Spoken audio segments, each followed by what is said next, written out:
Dun da da da da da da da da. Dun da dun dun dun dun dun da da da da da. Dun dun dun dun dun dun dun da da. Dun dun dun dun dun dun dun da da da da da. You have reached your Two Spirit Aunties podcast. Please leave us a message after the tone. Da da da da. Hello, welcome to your Two Spirit Aunties podcast. Today, we are going to be talking about Survivance. We are really excited to be here, your Two Spirit Aunties. I am Shilo George, and I'm here with... Hi, I'm Brianna Bragg, and it's so nice to be here again. Without further ado, how about I define the definition of survivance? Because some people have never heard this term before. It is a term that I think survivance is actually a French term, but it was co-opted in the best Indigenous way by Anishinaabe scholar and writer Gerald Visner. So I'm going to read his definition of survivance, and then Brianna and I are going to kind of break it down and talk about how we feel about the term survivance and how it's shown up in how we see it show up in our communities and sometimes in our personal lives. So here is Gerald Visner's definition: an active sense of presence, the continuance of Native stories, not a mere reaction or a survivable name. Native survivance stories are renunciations of dominance, tragedy, and victimry. Survivance means the right of succession or reversion of an estate, and in that sense, the estate of Native survivancy. Clear, right? Clear. Everyone knows what that means now? So easy to understand. Absolutely easy. He is a scholar, so keep that in mind. He's written a lot of books. Brianna is reading one of his books right now. I need to find it on my shelf so we can read it together, because I think that would be really fun, because a lot of his writing reads just like that. So there's a lot there, and he's totally brilliant. It's worth it, but it is pretty intense writing. So we're going to talk about it. Yeah. What do you think, Brianna? When I heard the term survivance for the first time, I was like, oh yes, that. Like, that's the word that we're missing to like define all of these amazing, beautiful things about being Indigenous. So that's like my first thought about it, that it's like beyond survival. It's beyond the things that we understand, even in the English language, to talk about, which is why using English words to like define it seems complicated and challenging, right? Well, yeah, because in the English language, in my understanding, is really a merchant language, like a trade language in a way. So a lot of our Indigenous languages are more about relationships and have the capacity to describe relationships to different things in a very different way than English does.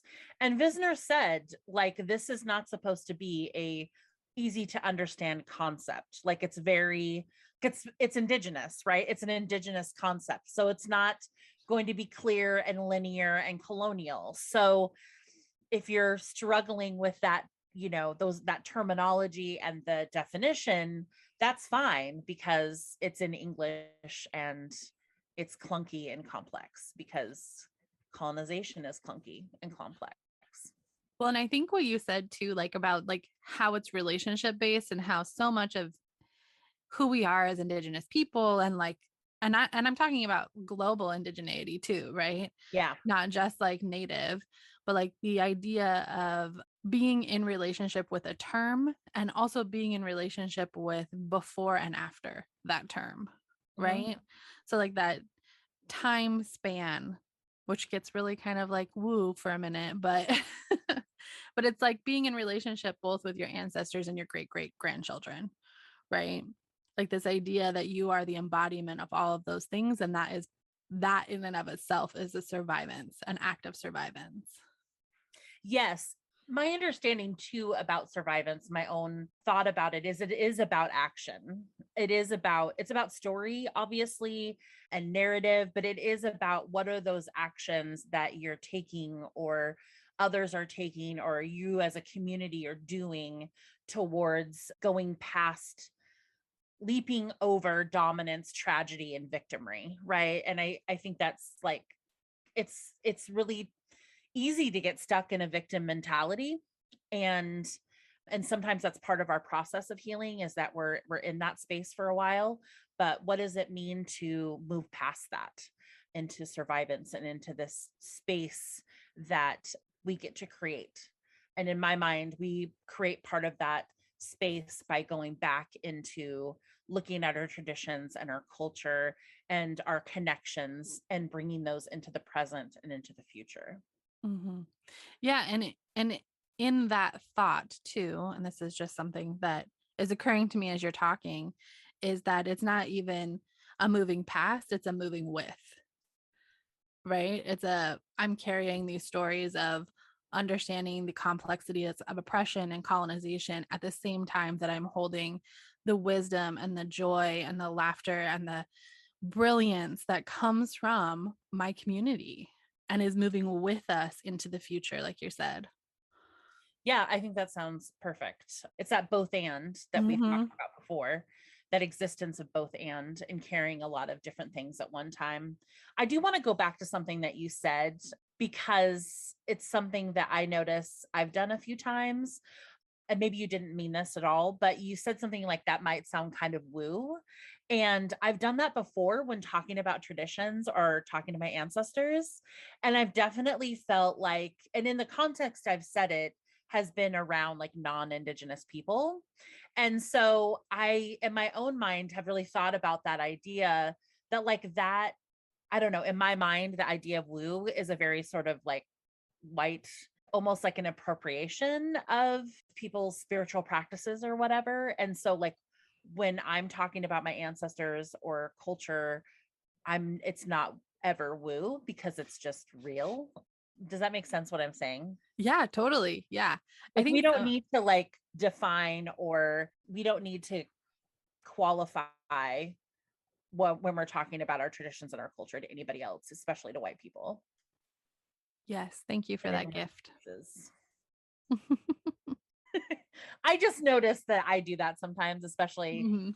when I'm doing training in like government spaces. And I'm like, sometimes feel like it's sometimes a spiritual thing that I'm saying. And are people going to be weirded out about that? And I just have to get over it, because that's not my problem.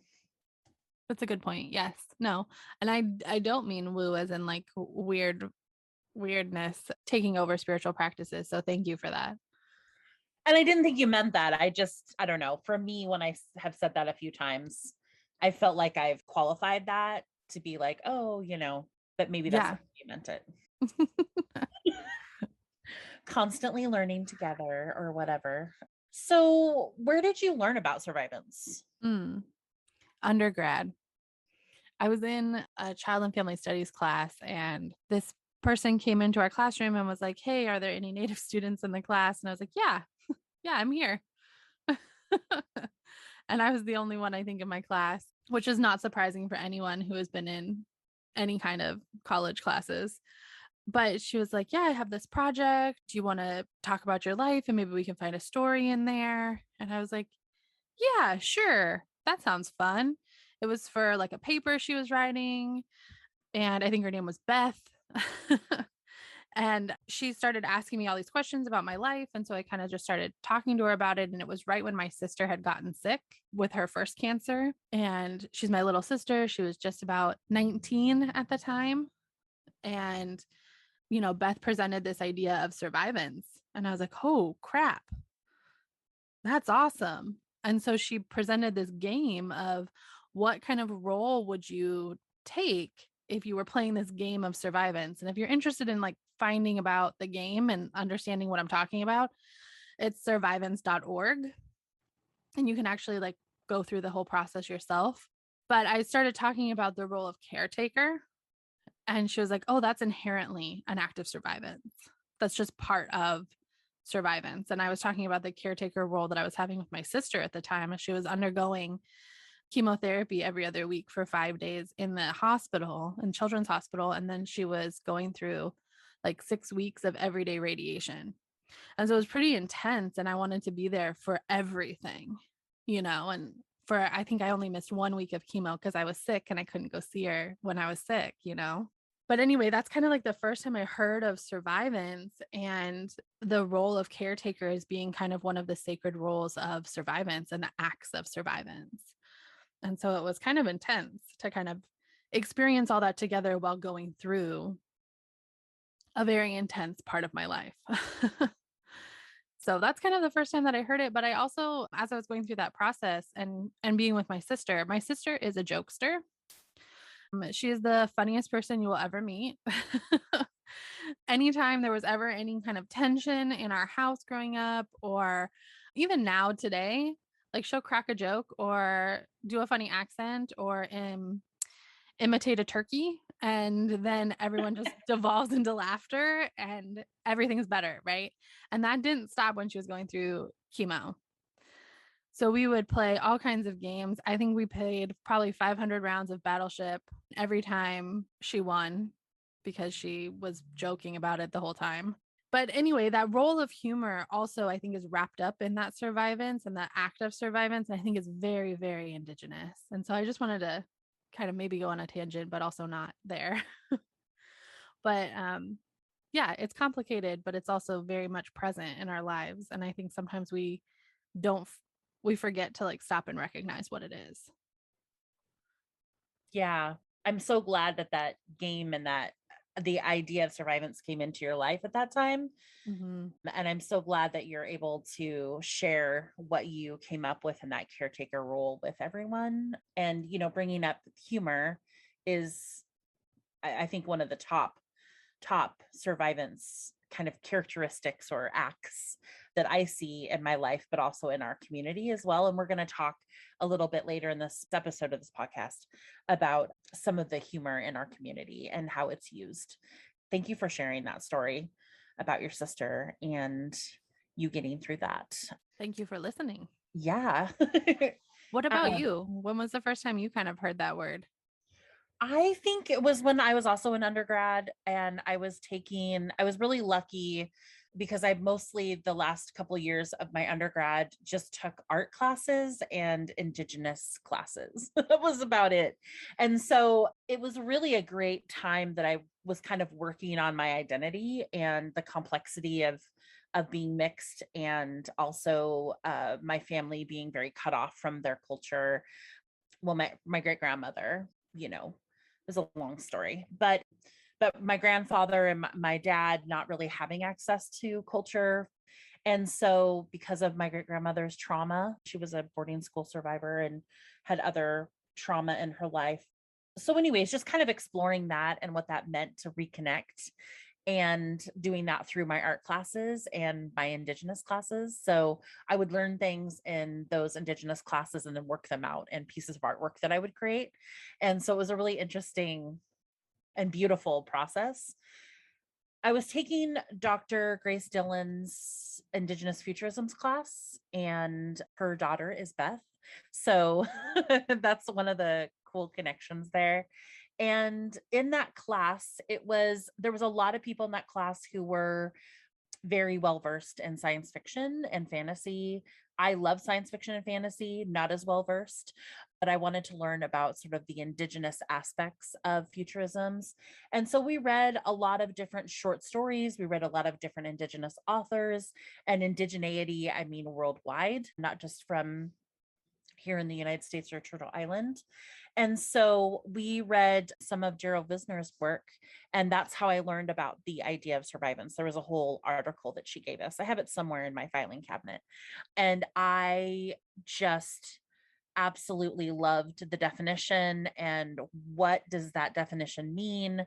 There was so much complexity there, and I actually created a 7-panel painting series with portraits of 6 generations of my Cheyenne family, like from me to my great great great grandmother, and kind of work out what survivance like meant in my family and the tragedy that happened, but also the beautiful things and reclaiming and reclamation. And so one of the things that I think of when it comes to survivance in my understanding is about resistance to, like we talked about tragedy and victimry, like resistance to feeling like a victim or being a victim.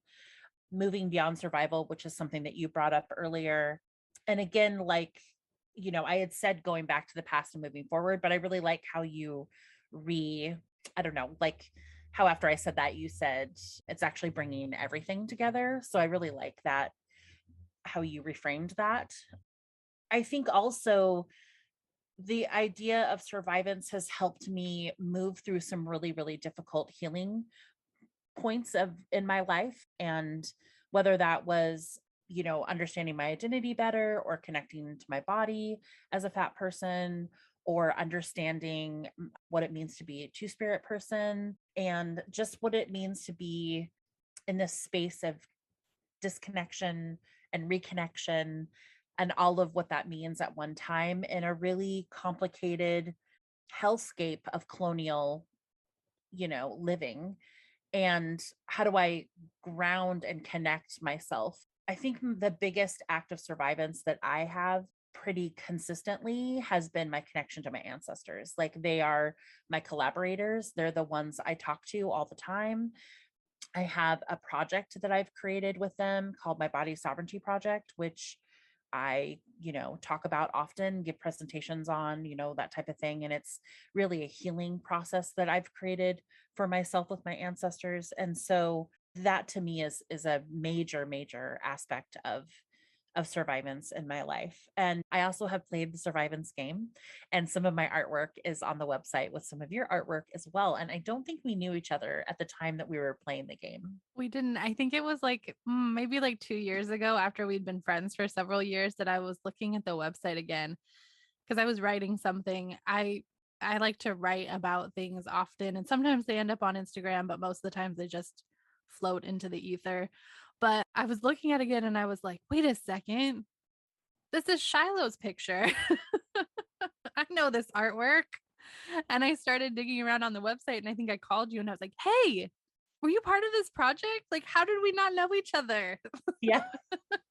That connection between Beth. I think the other thing that I wanted to mention about this futurisms class that I took was I learned about Gerald Visner's, he talked about, and Dr. Grace Dillon, she's an amazing professor. If you ever get a chance to take her class, take it. She's amazing. One of the sweetest people I've ever known, and also like so genius level smart. Anyways, I remember her talking about, Gerald Visner would talk about how Indigenous people, and I mean globally, depending on who you are in the world as an Indigenous person, but those of us on Turtle Island have our ancestors experienced an apocalypse already. And so we are living that post apocalyptic existence. And when I heard that, it made such a huge shift in how I see the world and how I see myself and how I see our communities and how I see indigeneity. And I think that in this time during this pandemic where I felt a lot of existential dread, it's really helped me to be like, okay, well, our ancestors have already been through. And I oftentimes would think about them and think about like, what were they thinking? What were they doing? Like, I was thinking specifically about my great great great grandmother, who grew up very traditionally and in her lifetime saw settlers come and saw a lot of death and destruction of their way of life, and like and she lived to be well over 100, and so I just thought like, what, if I could go back and talk to her, like what did she do for survivance? Like, what did she do?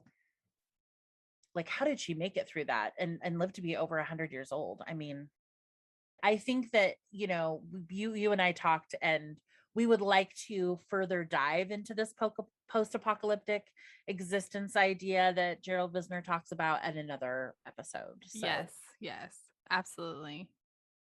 I'm also vibing with a lot of the stuff that you're sharing, Shiloh. And one of the things that I had thought about when we were thinking about this topic, right, was that like both the humor aspect, but also the like celebration and joy aspect of being Indigenous and being Native, and how one of the things I love seeing is, so I've gotten really into TikTok.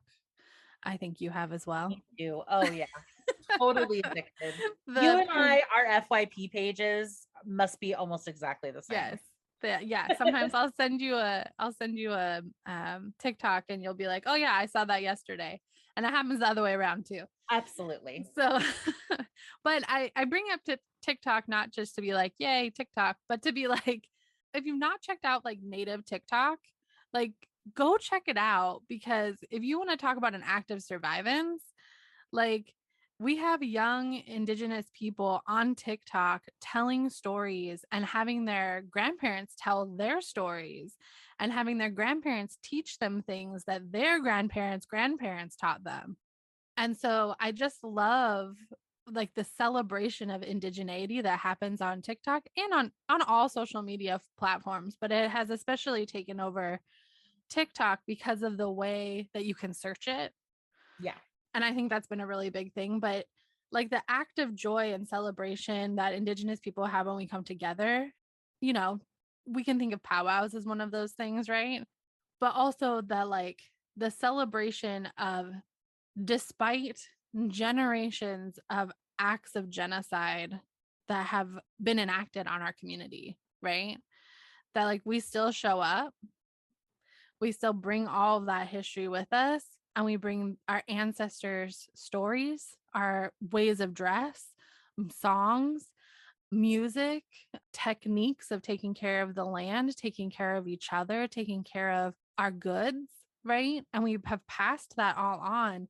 And I just love like how that kind of like all shows up in this very clear way on some of these social media platforms today, where we're having, Gen Z really school us on how to use this technology at the same time that they're also bringing in these stories of like generations past. Like we saw that really clearly when they started talking about like the boarding schools again, right? And that's another podcast, I'm sure. But like all these different things, right? It's really this mess of who are we not only today in our social location today, but who are we as a people, and how do we and like how do I as a person embody all of that?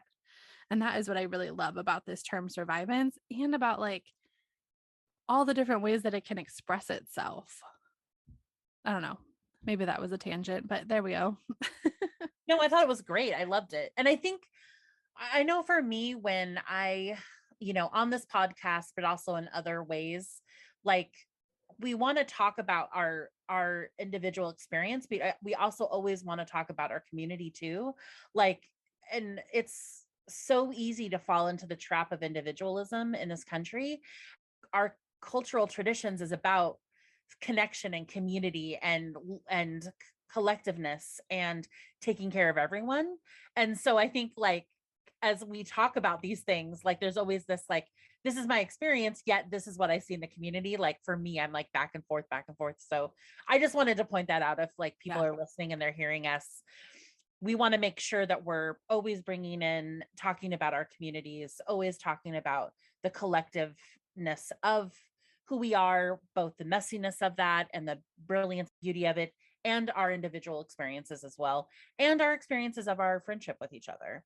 So we want to talk about things on multiple levels. So just want to kind of point that out as like an important feature of these conversations that we have together. Yeah. And these very much mirror how our phone calls go. So Exactly. enjoy. Exactly. And so like we literally talk about this stuff like this is what we talk about all the time. And so, and it's kind of intense. Like we were going through we have a list of topics for episodes, and we were like, oh wow, because it's all really intense topics, but like this is our lives, right? This is what we do, like both for our jobs and just like living this way. So I think talking about coping and talking about gathering together and celebration is so important. And maybe after every 2 or 3 episodes of intensity, we need to have another episode of talking specifically about survivance, like some act of survivance or a guest that is embodying survivance or something like that. What do you think? Oh my gosh, I love that. I also just like as you were talking about that, I remembered like one person in particular that always makes me laugh in like super intense situations, Jenny Brixey. Oh my, Like she tells she the best mom jokes ever. And it's like the perfect timing too, where it's just like Jenny, so intense. Like I get to work with Jenny doing, in public I'm health. jealous. And so like it can be really intense on the stuff that we're working on. And she'll come in with like, do you need to hear a joke? And it's just like, yeah, we do. I love Jenny so much. I got to work with her when I was working at NAIA and absolutely love her personality and gentleness. But yeah, her humor is just, she has these one liners and she's like, it's a little bit awkward sometimes, but it's the best kind of awkwardness. Like the Yes. kind where it's like this universal thing where she like says this thing and she's almost like, I hope this goes over well. And if it doesn't, and it's just gentle and funny. Yeah, we should definitely have Jenny on because It's, yeah. I Yes. talk a lot about her. Talk about acts of survivance. I want to give this example, and this is Jenny's brilliance. Is that so at NAIA, there's an after school program for kids who are first grade to eighth grade. And so their after school programming, they pick the kids up from school all over Portland and they bring them back to NAIA. And I think, I mean, this agenda may change over the years, but basically they'd have them like hang out in the gym, kind of get their energy out, move around. Then everyone has dinner together. Then they go into the room where they do like homework and they get help with their homework and tutoring. And then I think they would have, once that was kind of done, I think you can like read by yourself, or they also have a game room as well. But there's also, they would have tea time, and Jenny I think was the one who started their tea time. And so it's with traditional teas. And so what they would do is the youth would pick, they have a tea station that has mugs and a hot water thing that creates hot water. You know, you plug it in. Yeah. Electric hot water. Electric kettle. Thank you. An You're electric welcome. kettle. We Oh, have each other here. geez. And so, and then all these different teas, right? And so, the youth get to pick the tea and then they get to make it and then they get to serve each other. And then I think they would have like cookies or something with their tea. And then they would just kind of have time to visit and drink tea. And so it was so popular that the staff working in the tutoring center had to create these. Well, they did it for a lot of different jobs. So like if you were someone who was going to help pick up the room, you were like an echo warrior. And so they made these like necklaces. And for tea, because the kids would fight over who got to pick the tea and serve the tea and talk about its medicinal qualities, they had a tea sommelier, which I thought was hilarious. And so when you were the tea sommelier, then you were in charge of picking the tea and serving it and all of that. But I just think it's a really beautiful example of something so simple like tea. And then if you wanted to, they would give you tea to take home if you wanted to drink it at home or make some for your family. And Jenny used to go around Naya and she would have a cart and she would have the tea kettle and some cups, and she would ask you, this is nettle tea, this is usually what nettle tea helps you with, would you like to try some? And she would literally go around to everybody's cubicles at their desks, and it was just the sweetest thing, and it was great educationally, and it was just a beautiful way to that she would take care of people. And so that's one of the things that I just really love about her and the work that she does. She also has some really hilarious stories too, but I don't know, I just wanted to share that because I love that story. Well, and what you're talking about too there with that story in particular is the history and the medicinal knowledge coming forward too, right? Like coming with her and then going forward to the youth and the rest of the, staff at NAIA. That's beautiful. Yeah, and I mean it's something tea, it's simple, Mm-hmm. but it has I mean, for me, it's made a huge difference in my life. And I talk about it all the time when I talk about survivance or taking care of people, when I do trainings or whatever. It's like an example I use all the time. And I think that survivance doesn't have to be these huge acts. It can be something simple, but it has this ripple effect that's really powerful. And that's what survivance is. Yes. Yes. It reminds me, I think we were talking yesterday about the masks that came out kind of at the beginning of the pandemic, the artwork on the masks for Native folks, where they were making them out of, cedar and beating them up and talking about that, what you mentioned earlier, the post apocalyptic idea that like we have already been through that. So we know what to do and we know how to make it beautiful. Yeah. But I was reading last night this article. This person made a like gas mask. An Indigenous person made a gas mask out of birch bark.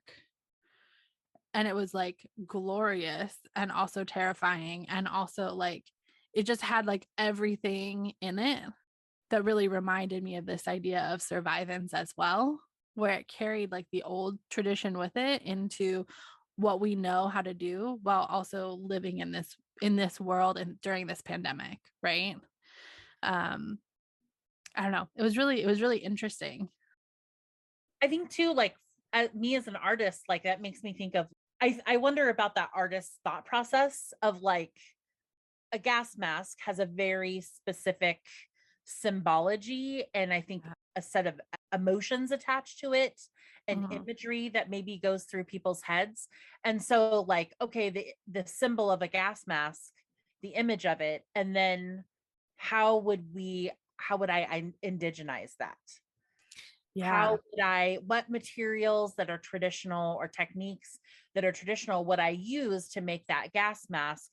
And like, how would that change or not change the symbology of that mask? And how would that impact the viewer if they were Indigenous versus someone who is not Indigenous? Yes. Yeah. And like, what are the different, I don't know, I think about it in my mind's eye because I'm like a visual spatial thinker, is like the imagery of like a person and their head, coming from their head as all these different ideas and images and feelings from seeing that one piece of like a birch bark made gas mask. Yeah. It's been really interesting to see how our community has continued to use art, music, celebration, humor to kind through this pandemic in particular. The fact that we're still figuring out how to laugh and start new projects and start new businesses and redefine our work that we did before, and that's true, with a lot of different BIPOC communities in particular and cutie BIPOC communities. But I have loved seeing it happen. Early on, there was an article that came out about like virtual beading circles. Mhm. And I remember reading that article and being like, we're going to be fine. Like, it's going to be okay. We're going to figure it out, because just the fact that, like, within a week, all of a sudden, there was all of these services that just switched over. Yeah. Like, okay, we'll just adapt. We'll adapt. It'll be fine. Right. And like, it's not actually fine. Many people have passed on and there's a lot of other tragedy happening, but also, like, how we have worked out supporting each other virtually, physically distancing, adapting things like beating circles and having the social distance powwow, which gives me so much joy. Yes. All of those kinds of things. It just gives me hope. And I think that's part of survivance as well, is that like those bits of hope that you just have to hold on to. You're like, okay, I'm along for the ride. I know my ancestors figured it out. I'm going to figure it out because they're here with me. And I have to figure it out because we need the next generation to be able to move on as well. And so you just like hold hope. I just see it as like this Mhm. like this thread that kind of goes through, a bunch of our lives, and throughout our history globally. And you just got to hold on to it and ride it, you know? I don't Yeah, know. I think absolutely. I think what you brought up about the ability to adapt and be flexible quickly, and what kind of came into my mind was like, I guess this is more from a, not me, but an ancestor perspective of like, this isn't our first epidemic. And so, again, coming back to that idea that Gerald Wisner was talking about, a post apocalyptic existence. And I love how you keep bringing up humor. I think that's stellar. I mean, humor in my life is really important for healing and for lifting your mood. I remember I had gone to a medical appointment, and when you're a fat person and you have like your belly hangs down, they call that, like in medical terminology, a pannus, PANNUS. And I'd never heard that term before. And I thought the doctor, it was a very bad appointment. And she kept talking to this other provider about me. They were in the same room as me, and they kept saying penis. And I was like, I don't have a penis, because I thought that's what they were saying. And I was so confused. And the way they were talking about my body was really just gross, and like it didn't belong to me, and like I wasn't there. And it was traumatizing. And I remember after that doctor's appointment, I went out to dinner with my friend Allie, who's Indigenous, and I was telling them about that experience. And they came up with this idea of, because it's just a weird, funny word. And I've never been able to really, I remember at the time I had looked up medical dictionary and couldn't really find the word except for that it related to some part of the eye, paniculus. But it did come up in a Google search as the name for the belly of a whale. And I was like, great. Thanks, medical community. Like, I feel like they have such a great skill at like traumatizing and objectifying people's bodies. But, anyways, that's another conversation. Coming back to my dinner with Allie, Allie said, like, let's use the word panis. It's such a weird word. And let's put it in the middle of a title of a book or a movie. And so then we came up with like 50 different examples of panis, so like the Panis of Madison County, or the bridges of Panis County, or like the return of the Panis. And so we laughed and laughed and laughed about that. And I think I still have the list on my cell phone somewhere. But that laughter and humor, that traumatic experience didn't stay with me. I was able to, with Ali's help, really process that trauma. So it didn't stay in me. It didn't have, I don't have lasting effects from that particular word. From the larger part of that doctor's appointment, I did and had to work through trauma therapy for that. But that particular piece, Ali really helped me process that trauma through like humor. It's hilarious. Well, and I think too, like humor being an act of survivance, right, is going beyond that. The way that we kind of talk about it is going beyond resistance, right? Like humor is a resistance act, but it's also very much a survivance act, right? Because you're talking about healing. And when I think of humor as being resistance, I think of it as kind of like pushing against the historicalized view of who Indigenous people are, that we are, you know, an oppressed people, a marginalized people, a traumatized people, which are all, which all have basis in truth and all are not the complete story. Yeah. And so when we can bring in humor, when we can talk about humor, we can reclaim those stories and we can tell them in their entirety, whether or not we were there for them, right? Like just being and acting in humor allows us to reclaim that joy that genocide and the colonial project want us to be rid of, right? They don't want us to be able to access that part of ourselves, because if we do, then we don't need them to heal and we don't need them to tell us what healing looks like. I don't know if that made sense.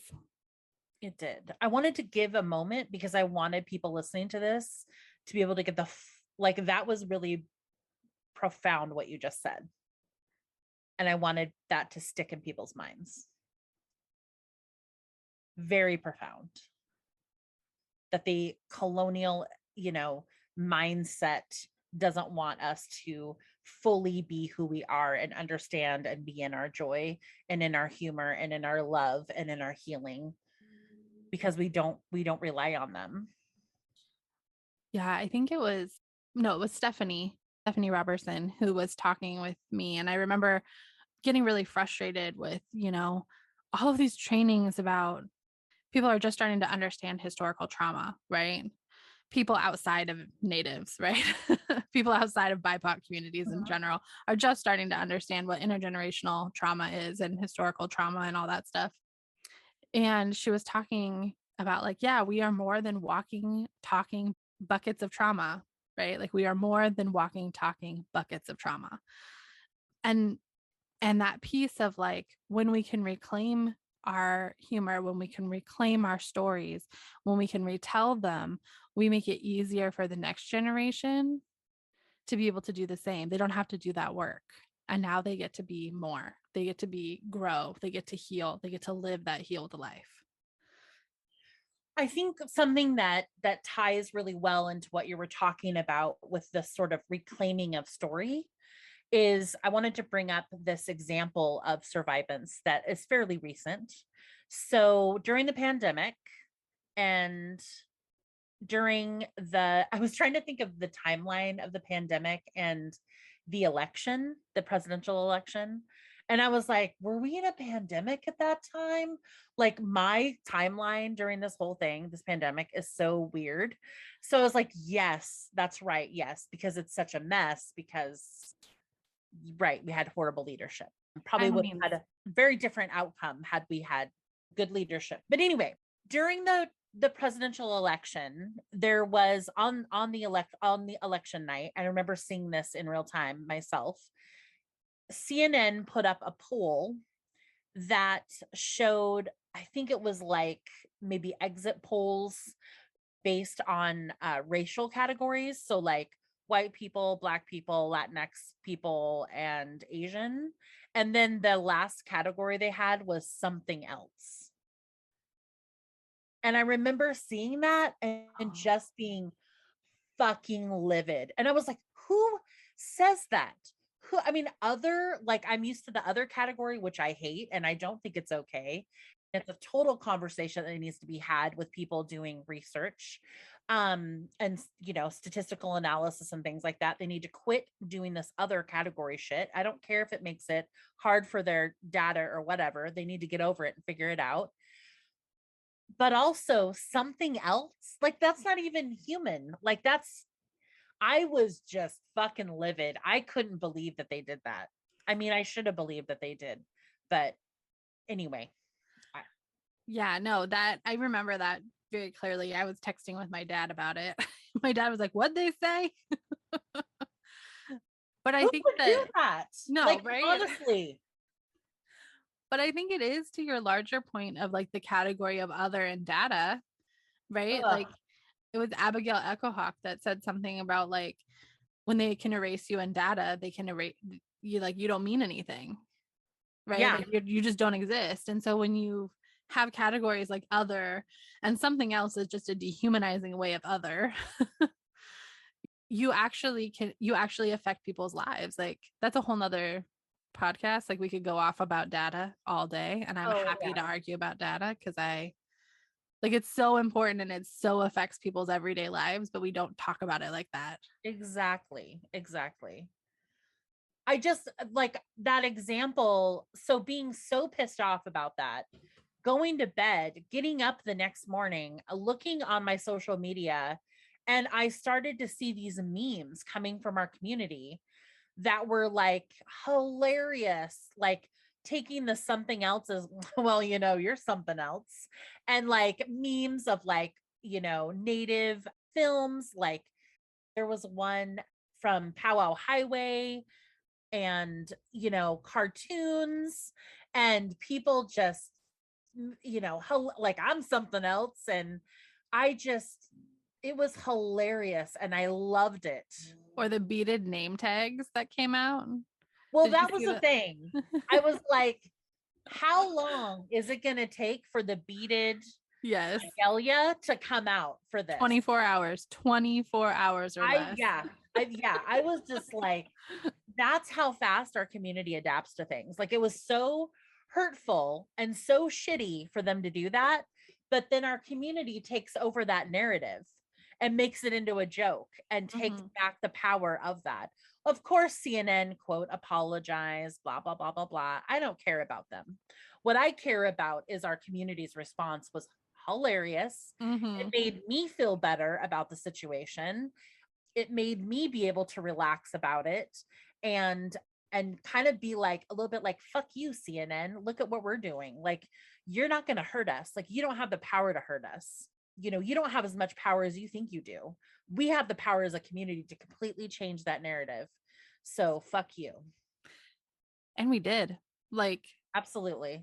those beaded name tags, hello, I'm something else, Yes. were just like perfect. All of a sudden, we had medallions and patches and whole bags beaded and And like I'm like, go overnight. ahead and sell that stuff. Yep. Sell that stuff. Make some money off of CNN Yes. being, racist and oppressive and stupid, right? Just idiots.